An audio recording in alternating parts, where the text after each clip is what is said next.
देखो मेरे हाथ में क्या क्या है, एक छोटा ईंटा है और एक बड़ा ईंटा है। जब हम समान ऊंचाई से इन दोनों ईंटों के एक साथ गिराएंगे तो पहले कौन गिरेगा बताओ? भारी वाला ईंटा गिरेगा। लेकिन मैं कहूं कि नहीं, ये दोनों एक ही साथ गिरेंगे। इसका प्रैक्टिकली हम देखें।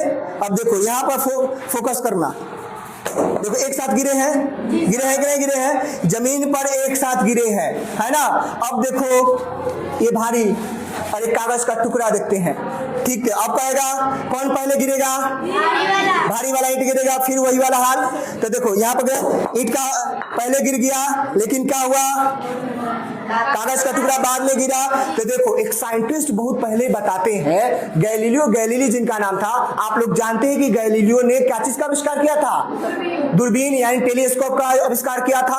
उन्होंने बताया कि अगर पृथ्वी के समान ऊंचाई से कितने भी द्रव्यमान वाले, अलग अलग द्रव्यमान वाले वस्तु को एक साथ, चाहे हाथी के और चाहे सुनो हाथी और चाहे एक कागज का टुकड़ा एक साथ, एक हाथी और एक कागज का टुकड़ा समान ऊंचाई से गिराओगे तो हाथी भी और कागज का टुकड़ा भी एक साथ ही जमीन पर गिरेंगे।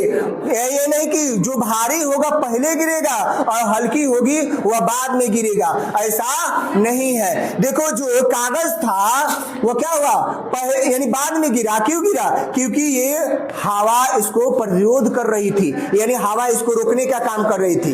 तो कहा गैलीलियो गैलीली ने कहा कि अगर हम पृथ्वी से हवा को हटा दें, अगर समान ऊंचाई से एक भारी और एक हल्की वस्तु को साथ में गिराएंगे तो वह दोनों साथ में ही गिरेंगे।